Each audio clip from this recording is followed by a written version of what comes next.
I want to thank everybody for joining the webinar today. We've got our guest here is Jason McNew. He is a CISSP with ConnectWise, and I'm Aaron Gergel. I'm the co-founder and CIO here at Watchdog Cyber, and we're here to talk to you today about the importance of a risk assessment. Jason, it's all yours. Thanks, Aaron. As Aaron said, my name is Jason McNew. I'm a principal solutions advisor with ConnectWise. I've been ConnectWise for about 2 years. I'm a veteran in the United States Air Force. During my Air Force time, I got assigned to the White House Communications Agency and then went to Camp David Special Missions Command from there. During that time, I held a presidential access clearance known as Yankee White. So I worked on, top secret special access programs, that kind of thing. So what I'll always tell people is that I spent a lot of years working in buildings with no windows, surrounded by barbed wire and machine guns and that kind of thing. Sort of these extreme security environments, if you will. In 2017, I founded a small consulting practice called Stronghold Cybersecurity, which we later rolled into a regional MSP known as Appalachian Technologies. Education, I have a Master of Professional Studies in Information Sciences from Penn State and a couple of other degrees.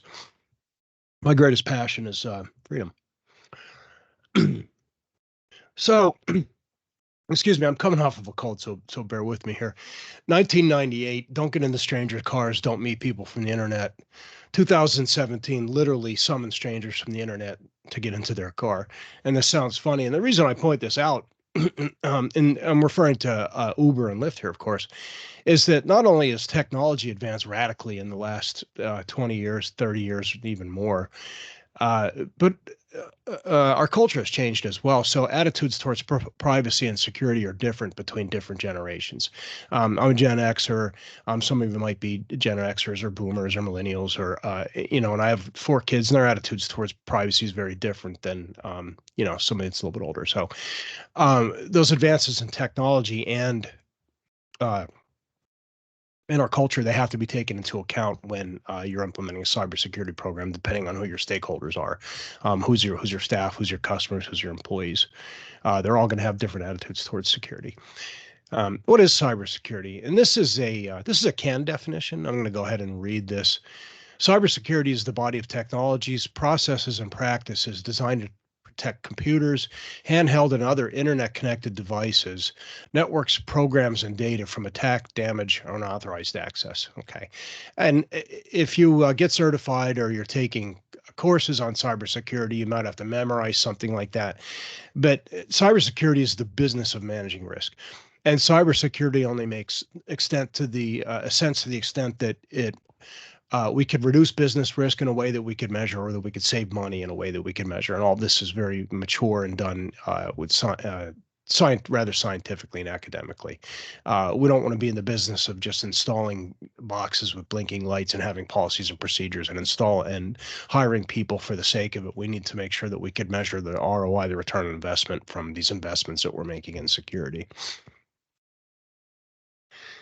So this is our agenda for today. We have about a 45-minute presentation. We're going to talk about cybercrime. Cybercrime is just exploding. It's constantly in the news. It's a constant problem. Small to mid-sized businesses are a constant target, but we didn't get here from nowhere. This has a long history to it. And then we're going to talk about SIEM and NDR, security information event monitoring, and managed detection and response. Then these are advanced protective technologies that small to mid-sized businesses need to protect themselves. And then we're going to wrap up with the importance of a risk assessment. SMB, small to mid-sized business cybersecurity concerns. I have a pie chart. Internet users distribution in the world 2021. You would be surprised when I poll this one live. Normally people give me much higher answers, but you'd be surprised to find that somewhere south of 7%, only about 7% of the world's internet users are actually in North America. And there's an old saying that all roads lead to Rome. That's no longer true. All roads nowadays lead to Washington, D.C. or to Hollywood, or to Silicon Valley or to Redmond or whatever. But all roads lead to America. We export our culture, our entertainment, our technology. And perception becomes reality. And to much of the world, they think of Americans as being rich, right? The roads here are paved with gold is what people believe. Turn on TV overseas and you see American TV, and what do you see? Everybody has gigantic houses and beautiful families and nice cars and all that stuff. So people think the streets are paved with gold. So we make a good target. So in spite of the fact that less than 7% of the world's internet users are in North America, I'm going back to my other slide here, 93 point, almost 94% of the attacks, the cybersecurity attacks are on North America, in spite of the fact that we only have 7% of the world's internet users. And that goes again back to my aforementioned statement that all roads lead to America, right? We export our entertainment, our technology, our culture. So, people, the world's perception is that Americans are rich, so they're targeting us. And most of this is not personal; it's just plain old robbery. It's for the most part, it's like robbing a train or robbing a stagecoach. It's just trying to get some money, mostly.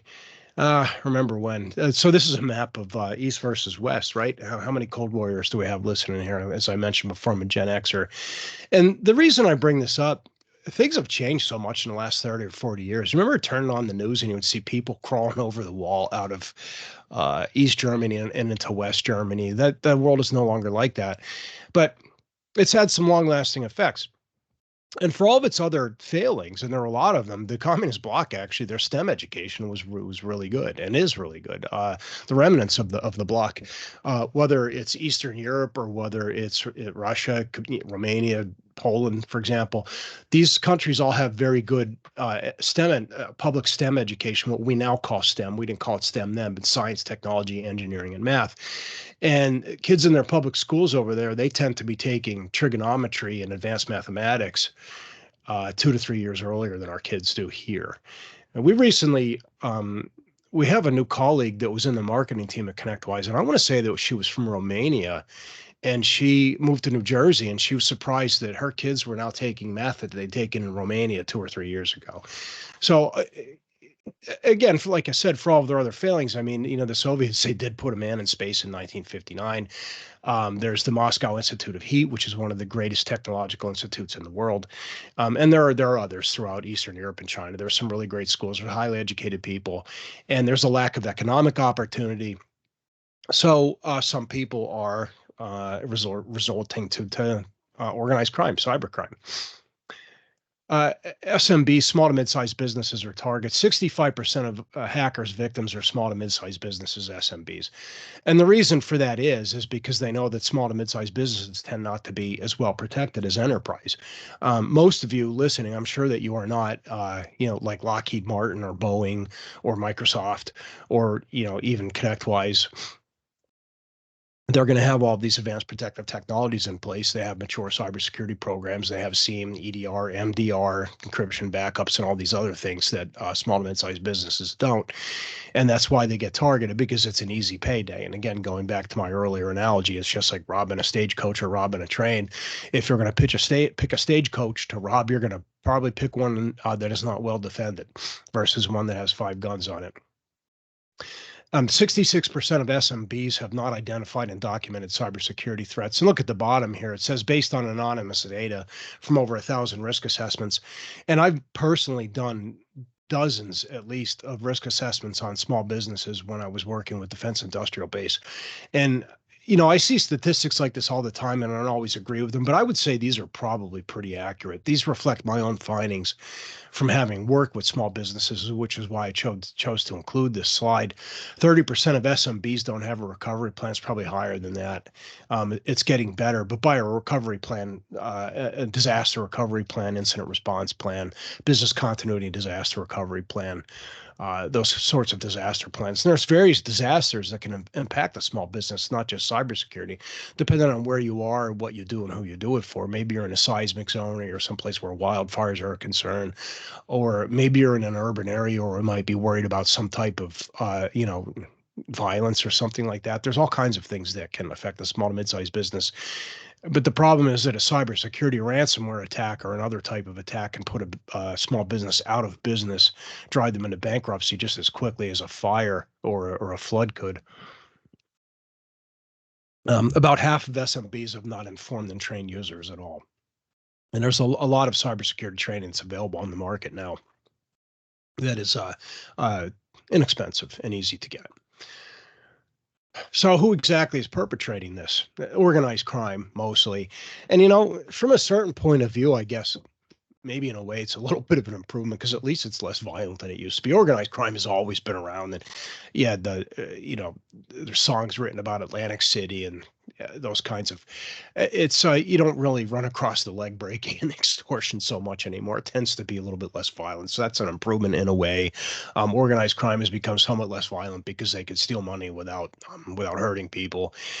There's industrial espionage. That's a constant problem. And they might not be targeting you, but they might be interested in your clients, possibly. I remember a couple of years ago, there's a story that made the rounds about, I think, a group in China had exfiltrated the DuPont's recipe for white paint.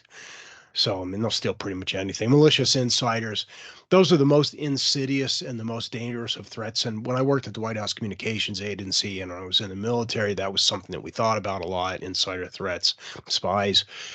Small businesses, it's not as much of a problem, but the probability of an insider threat in a small business is lower, but the impact is still very, very high. Sub-state actors and hacktivists, the news cycle is just crazy anymore. You turn on the news and it's constant. There's just uh, people are protesting this, that, and every other thing. There's all kinds of demonstrations, and some of that bleeds over into online. People have very strong feelings about things, and they will hacktivism, terrorists, foreign governments. Situation does not seem to be improving at this moment in time. So these are some examples of some of the large hacks.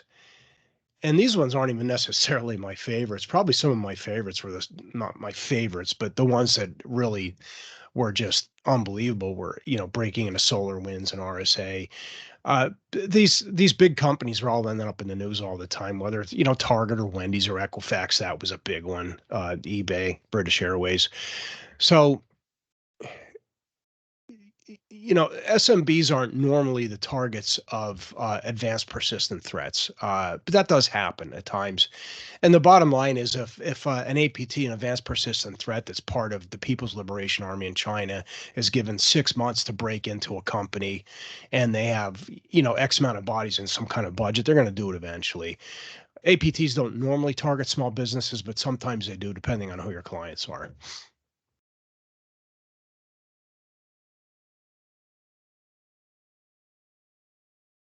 So SMB challenges with cybersecurity, they don't believe it will happen to them. It's just the big guys that get targeted. That's completely untrue. It's really become very, very indiscriminate. And as I mentioned before, it's just plain old robbery. It's like robbing a stagecoach or robbing a train.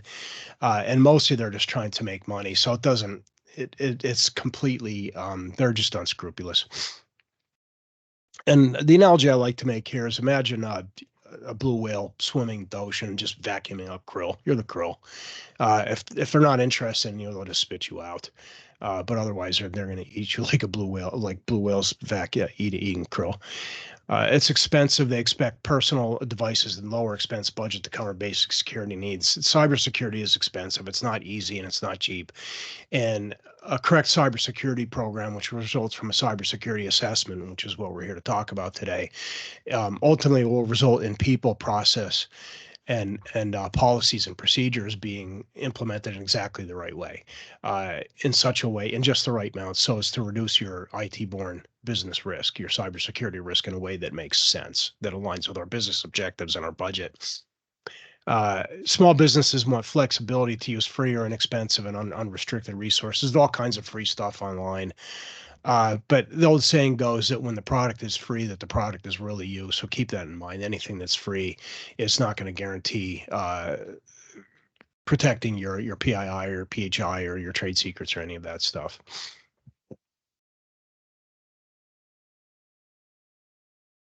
So why don't we hear more about SMB hacks? You don't really see them in the news all that much because they're just not that interesting. They go on all the time. They go on in every state, every town. They're just not really newsworthy. And the old saying goes with the news cycle: if it bleeds, it leads. Um, And the small hacks are just not that interesting. The news cycle is more interested in the spectacular hacks that are going to put eyes on their pages and then ultimately drive revenue.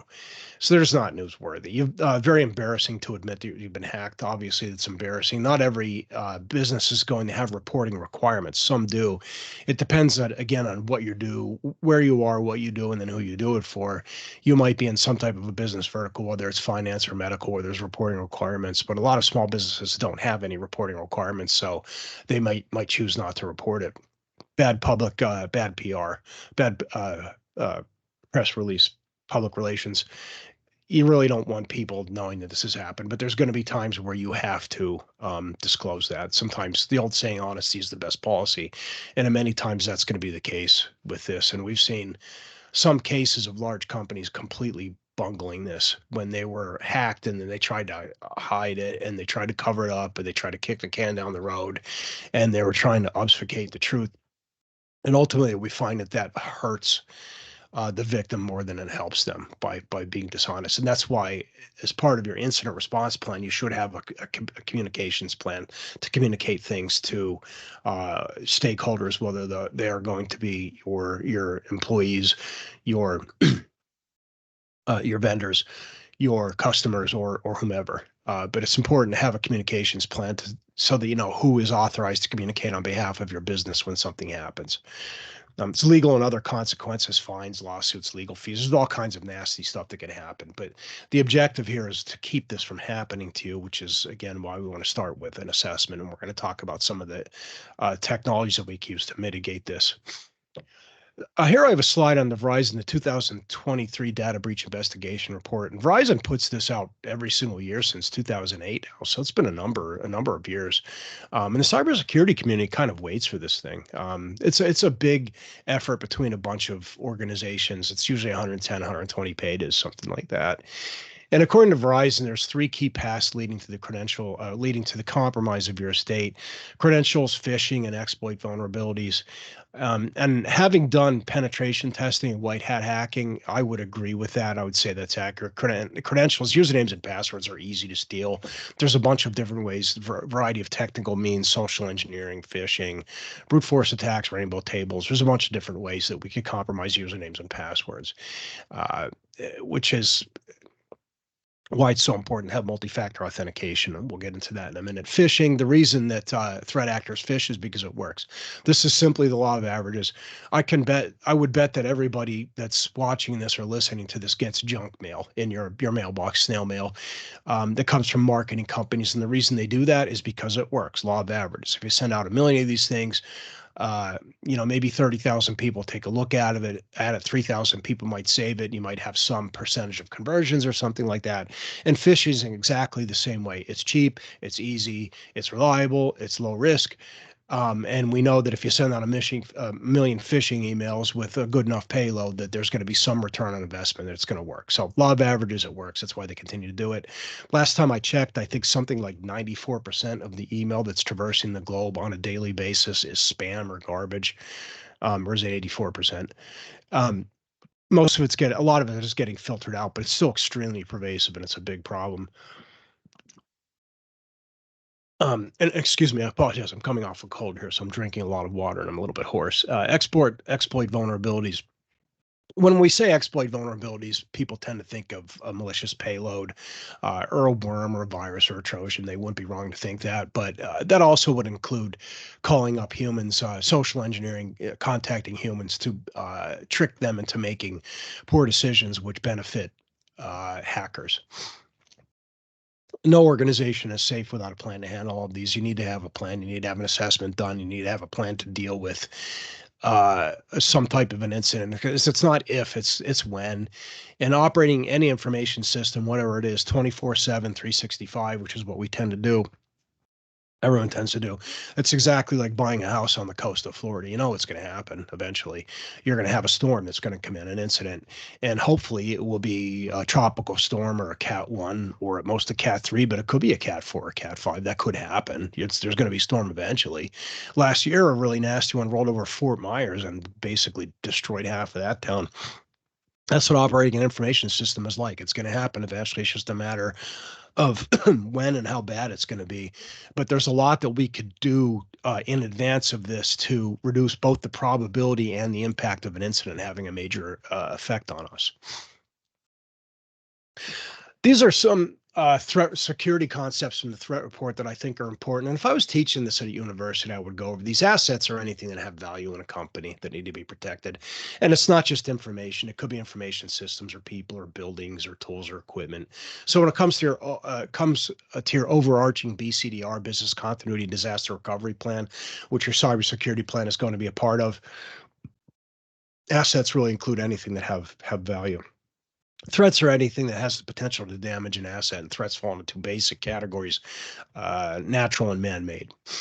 Threat actors are persons, organizations carrying out a threat. It could be hacktivists, it could be hackers just trying to make some money, it could be an advanced persistent threat. There's all kinds of different threat actors that are out there. Some of them are dangerous, some of them are not so dangerous. Vulnerability are openings and weaknesses in the system. Think of something that's not patched properly, it's end of life. Missing firewall rules that have been turned off, anything that could be exploited. An exploit is the process of taking advantage of a vulnerability to attack. And as I mentioned earlier, um, an exploit is usually going to be something of a technical variety, a DDoS attack, or some type of zero-day exploit. But it could also be tricking humans. Again, it could be social engineering is exploiting people. Ransomware as a service is a subscription-based model that enables affiliates to use already developed ransomware tools to make money. So let's say you're a ransomware outfit, you're, in Eastern Europe or where you're wherever, right, Asia, and you want to increase your revenue. So you decide to sell your ransomware kit kind of like IKEA furniture in a box where it comes with the little wrenches and all the tools and the instructions and then a number to call if you can't figure it out. And then they skim back some percentage of your earnings. So that's a way for them to scale. They operate exactly like real businesses and they want to scale, they want to increase revenue. So that's one of the ways that they do it. Paying ransom rarely works. On average, 65% of data is restored after paying the ransom. This statistic comes from Sophos from their State of Ransomware report in 2021. I think it's actually a little bit higher than this. And again, I see these statistics are kind of all over the place. And cybercrime statistics, they're not like, say, for example, violent crime or deaths per 100,000 miles driven or something like that. We have a real good idea what that stuff is because it almost always gets reported. But excuse me.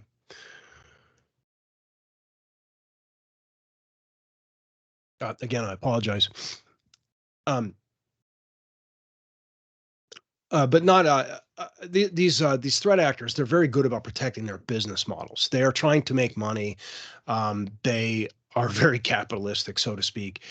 They're mostly trying to make money. So they know that if they don't provide the service to you that they say they're going to provide, that you're not going to pay them. So they tend to be, in general, pretty diligent about actually returning data once you've paid the ransomware off, once you've paid them off.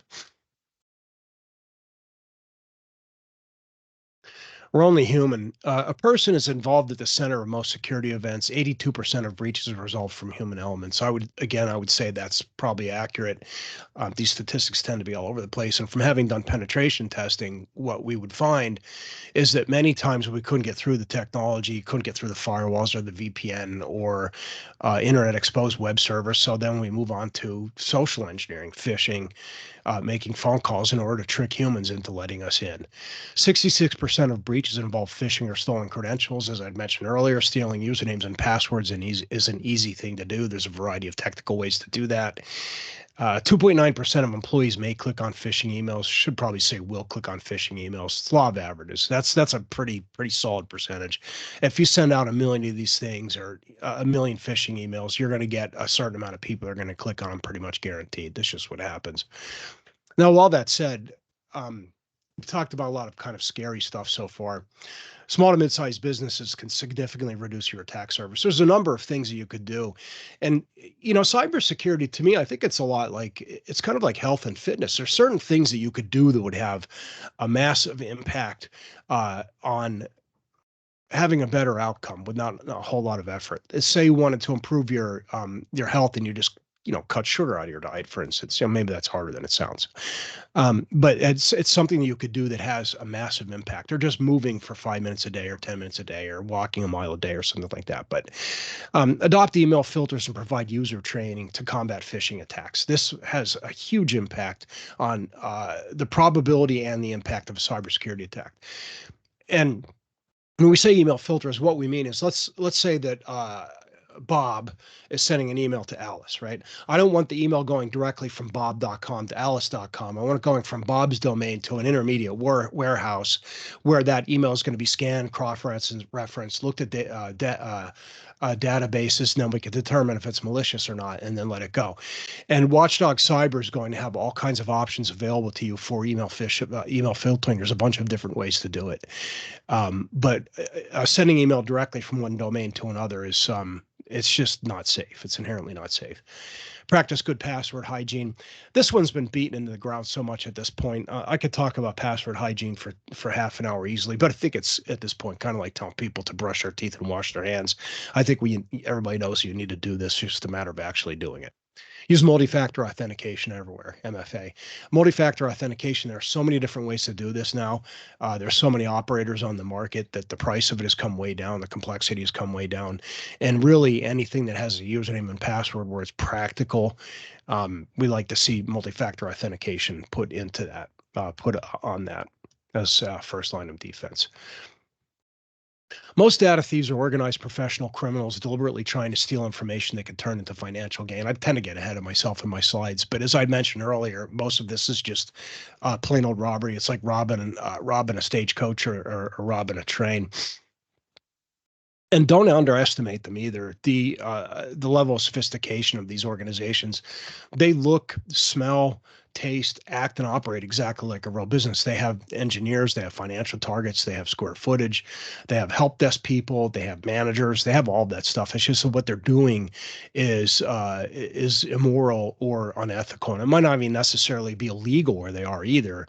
If you are in Eastern, like Belarus or something like that, or Russia, there aren't legal prohibitions against hacking outside their borders in those countries like there is in what we call the developed world, the United States, Canada, Australia, Europe, South Korea.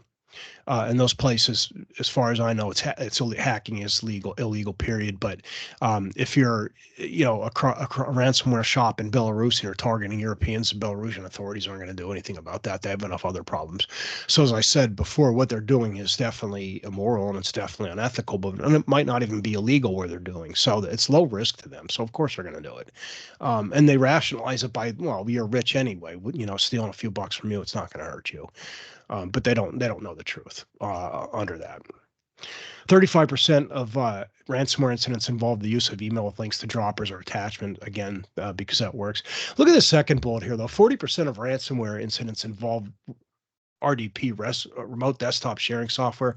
RDP drives me crazy. And when I did assessments, I would find that RDP exposed to the internet pretty routinely. And it's like, doing this is like parking a nice car in a bad neighborhood and leaving it unlocked. It's just asking for it. When you get an assessment through Watchdog Cyber, if you're using RDP and it's exposed to the internet and it's not properly defined, not properly defended, they will find that for you. And then we could either move it or turn it off or put mitigating and compensating controls in place. There are use cases for doing this. And if we have to do it, then we need to have VPN and multi-factor authentication and intrusion detection and some other things in place. So you can do it, but we need to make sure that we're properly protected. So with kind of the scary stuff out of the way, I want to talk about SIEM and MDR now. SIEM, Security Information Event Monitoring and Managed Detection and Response. And what's been interesting for me, having come from enterprise and having come from the Department of Defense, I see SIEM, we had that 15, 20 years ago in the places where I was working at. It was expensive, it was complicated, it was brand new. EDR and MDR, you couldn't even get those things as a small business until 6 or 7 years ago. You could have called SentinelOne and said, well, we want to buy, 1,000, buy SentinelOne. They would say, great, how many thousands of seats do you want? It wasn't even available with the small to mid-sized business, but through various partnerships, channel partnerships through companies like, ConnectWise and some others, we've managed to bring these advanced protective technologies that used to only be available in, defense and enterprise and we're making them affordable for small to mid-sized businesses. And this stuff is really, really important. So a SIEM is security information event monitoring, and it works by collecting log and event data from different events from different machines on your network. So the machines that are on your network, whether they're computers, laptops, routers, switches, servers, intrusion detection, IoT, uh, Wi-Fi, all this stuff generates logs. And in most enterprises, most information system enterprises, it kind of just goes off into the ether and nobody does anything with it. But we've recognized that this was a problem in enterprise years ago, and then we came up with SIEM in order to ingest all of these logs and then fuse them with other things that are going on in the network, so that we know if somebody's making a domain admin account at 2 o'clock in the morning on Christmas. That's something we need to know about, and we need technology to pick those things up. Or if somebody is logging in, if somebody just logged into their account in Texas and then 5 minutes later they log into their account from Pennsylvania, obviously that's something is going to need attention, but that's not something that human beings are going to pick up on. And I'll get into this in a minute. The problem with SIEM is it's kind of abstract. And I have an entire slideshow that I have which explains SIEM in sort of layman terms. But why do you need auditing and compliance requirements if, depending on what you do and who you do it for, if you have PHI, PII, or you have controlled and classified information, or you may have contractual or legal obligations in order to have SIEM. A lot of insurance companies are demanding that now. It provides full visibility of everything that's happening on the network, allows for detailed forensic analysis in the event of major security breaches. And the most importantly, it dramatically decreases the time it takes to identify threats. This is something we call dwell time. Dwell time is the amount of time that an attacker spends in your environment before you detect that they're there. So they're going to get a toehold, install some type of a backdoor that gives them persistent access. From that time to the time that you discover them, that they're there, is what we call dwell time. And if you don't have SIEM, EDR, or intrusion detection, or advanced AV, or any of these advanced technologies in place, that dwell time could be weeks or months, and they could do undescribable amounts of damage with that amount of time. We need to pick up on this immediately, minutes, hours at the most. Again, so I have sort of a gag slide coming up. Here's the problem with SIEM is, nerds like me, geeks like me, will SIEM as a critical detective and protective technology. That's true. But the CFO, their decision maker, I'm referring to the decision maker, somebody has to sign off on a contract and then pay for this. It's abstract, and it's difficult to explain exactly what SIEM does to somebody. And, it's hard to explain what the value proposition is, but Watchdog Cyber will help you with that, help you to understand what SIEM is, what it does, and what the value proposition is, and what the ROI is. What's the return on investment for this? Because if you're going to spend money on something, but you don't really understand what it does, we need to help you understand why it's so important. And then the users say, stop cooking fish in a microwave. And the reason I have this, SIEM doesn't affect the user experience at all. It doesn't make your computer faster, it doesn't make it slower. There's no blinking lights. There's no fancy anything. So it doesn't impact the user experience at all. So it can be difficult to convince people that they need it, even though they really, really do. So the way that a SIEM works is by ingesting these logs from these different devices, workstations, and server network devices. We could plug a sensor into your network, into the span port on a switch, and then look at all the traffic, and then fuse that data, and then it sends all of this into the Purge cloud, where all these things are, where there's a correlation engine, and then a fusion engine, and then it will distill these things down into information that is usable for humans. And all this is backed by our Security Operations Center, the Purge SOC, and the Purge SOC is 180 people, I think, employed by just our Security Operations Center alone, and that SOC is available to you through partnership with Watchdog Cyber. Now, SIEM and EDR and MDR are not the same thing at all. I'm going to skip to my next slide. I'm a little bit behind on my slides here. But so let's talk about traditional antivirus and EDR versus MDR. Antivirus is, well, it's been around for, well, heck, since the 90s. And antivirus is, it's kind of a simple pattern matching technology. And what that means is that you have to have a piece of malicious logic, whatever it is, a virus, worm, Trojan. Somebody writes it, then it gets leaked, it infects a machine. And after it infects a machine and we do forensics on it, we could fingerprint this thing and then put it in a database that's called a hash value. And then when we see it again, we know that it's malicious and we could crush it, right? So until we've seen it do something nasty, we don't, antivirus isn't really going to pick up on it. Antivirus can do some regular scans. It does warnings about possibly malicious sites, but EDR and MDR are far more advanced. Excuse me, advanced than antivirus. EDR and MDR, they do have that pattern matching, that pattern recognition capability built into it, but they also have pattern matching capability. So antivirus is pretty easy to fool. If you change a couple lines, if something it hits as being known malicious logic, changing a couple lines of code could fool it, but that doesn't work with EDR and MDR. EDR and MDR will actually analyze the code. It's behavior based. It looks like what the logic is doing on your machine, on the victim's machine. Is it launching PowerShell? Is it sending out TCP/IP traffic that we don't want? Is it messing around with permissions? So not only does it look, it can do the pattern matching and the pattern recognition. It also looks at behavior. It can take a look at the actual code, the payload, and then determine if it's malicious. And beyond that, EDR and MDR, they actually have undo features built into them. They can undo damage done by attackers in real time, just like, the undo feature in Excel and Word. I bet everybody watching here has at one time accidentally deleted a column out of Excel or accidentally deleted a paragraph out of Word. And what do? You just hit undo. Remember the battle 20 years ago, you're constantly hitting Control S. We don't have that problem anymore.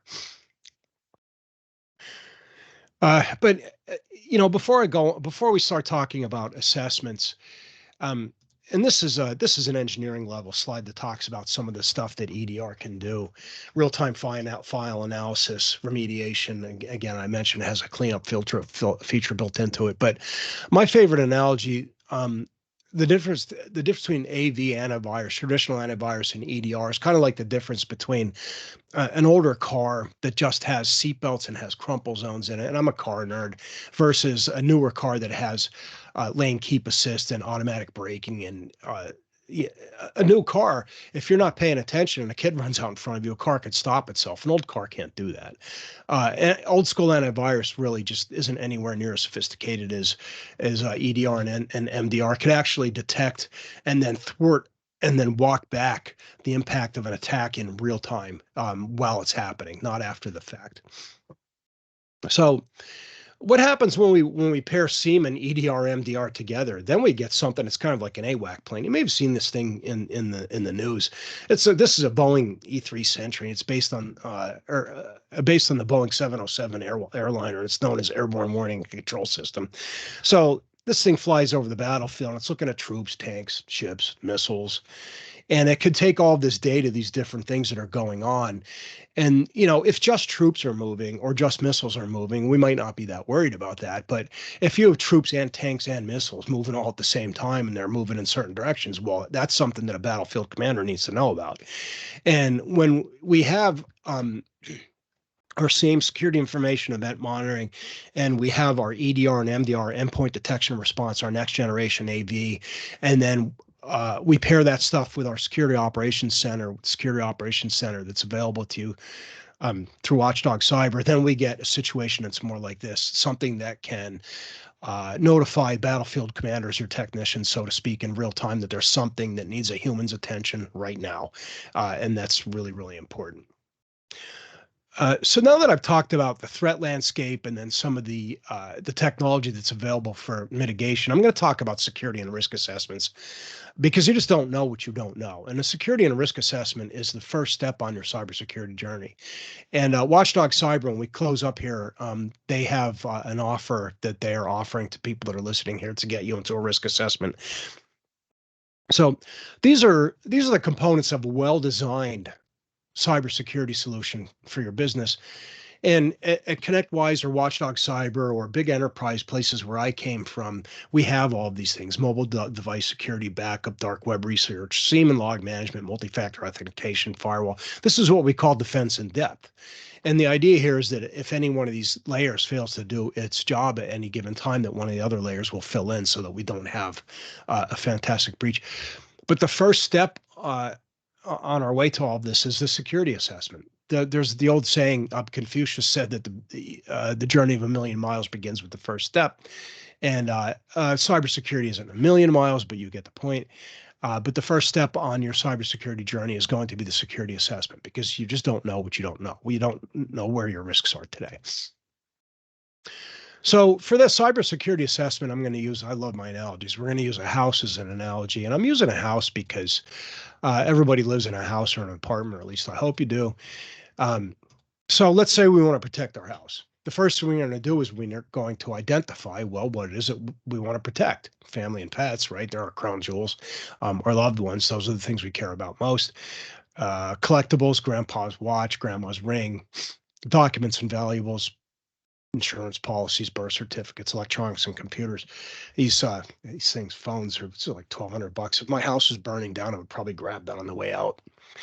So once we figure out, well, what is it that we need to protect? We need to talk about, well, how are we going to protect it? In the house, okay, doors and windows, right? They're our first line of defense against somebody coming in and taking something. Locks, education, yard signs. A yard sign, incidentally, is what we call deterrent control. And let's say I have two houses that all things are equal, but as targets and defenses. But one has yard signs and one doesn't. A perpetrator is probably going to pick the one without yard signs. It's kind of like if you go to a casino, you might see all the cameras in the ceiling. Some percentage of those are probably not real. It's a cost savings measure, but it still has a deterrent effect because you see it there, you think it's watching you, right? Maybe it's not. Probably is, but it might not be. But that's what we call a deterrent control anyway. After this, we need to detect. And for detection, we would have an alarm, a motion sensor, doorbell camera. And those of you that are familiar with the NIST cybersecurity framework or work in cybersecurity, this might be familiar to you so far, because we see at the top: identify, protect, detect, respond, and recover. And these are the 5 families that are part of the NIST cybersecurity framework. After we detect an event in progress, how are we going to respond to that? Dog, insurance, police, a baseball bat, some type of a weapon.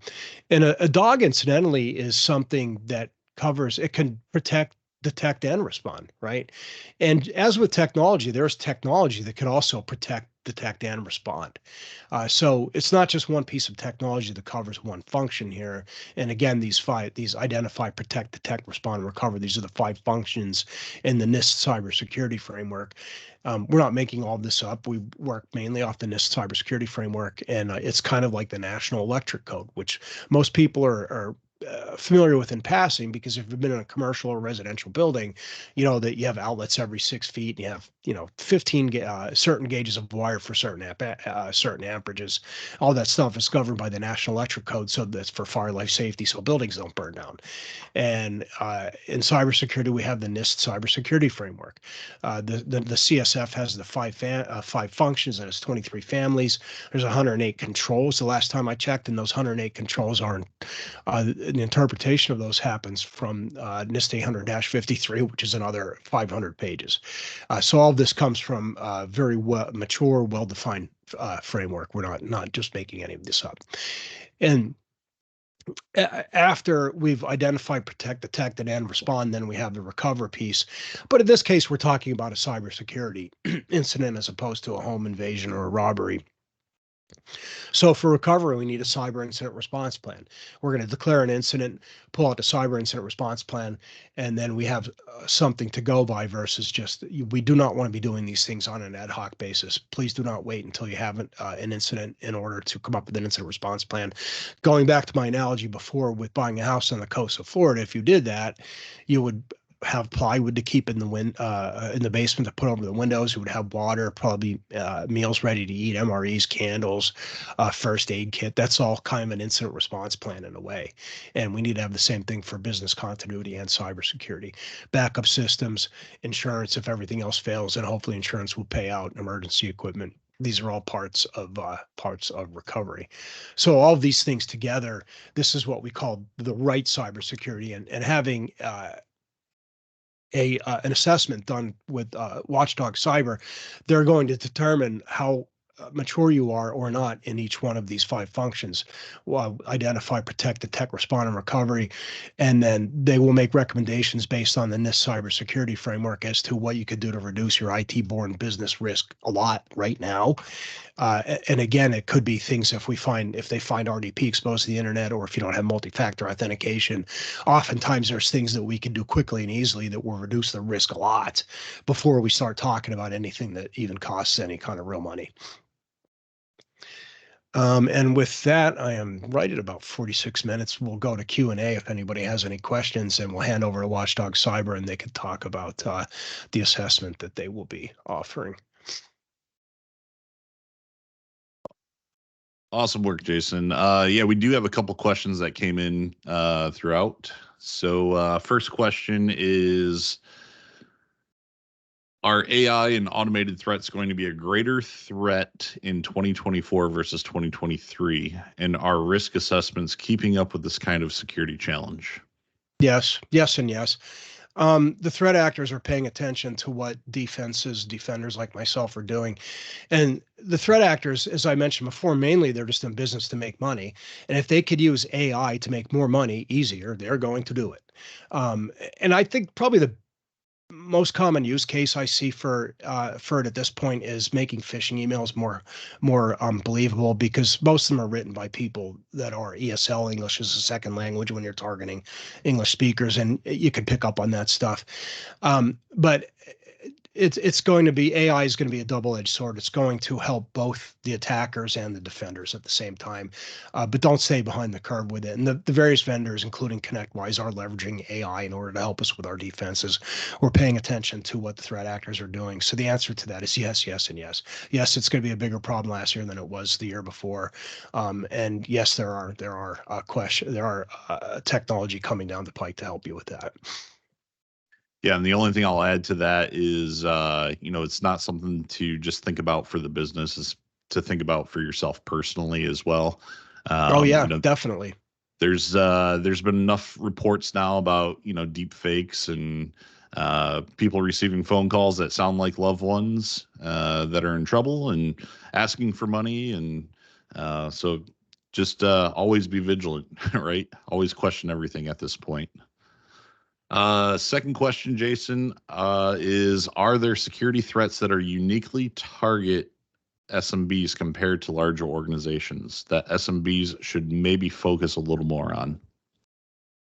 The phishing, I would say phishing is probably the most prevalent more than anything. And again, because most of the threats are coming from overseas, they don't have direct access to you. And a lot of these attacks are kind of spray and pray, so to speak. Remember I mentioned earlier about a blue whale swimming in the ocean just eating krill? That's what they're doing, The thing that really drives me crazy is that in some other countries, there's not a ton of shoulder room between organized crime and the state-backed security agencies, right? So what'll happen is you have people that have one foot in both pots, and they're getting these advanced pieces of malicious logic that are developed by state-backed agencies and then using them for crime. So that would be sort of like if an NSA employee was taking stuff the NSA was making and then using it as a payload in order to steal money. That's the thing that I think is the biggest threat, is when these threat actors get a hold of weapons grade logic and then use it to point at SMBs. And a lot of the stuff was originally designed in order to exfiltrate information from the defense space and government. So it's like firing a cannon at a little ship. Yeah, fair enough. I'm just double checking the Q&A section, see if there's any other ones that have come in. And it does not appear that any have. So, us at Watchdog Cyber, we would like to invite you guys to head over to our webpage if you're interested. Pull up the webpage here. If you just go to watchdogcyber.com, you can actually click this book a consult button that'll pop up this form here. Fill the form, and we'll reach out to you. Usually same business day, and we'll discuss your needs and get a risk assessment scheduled for you.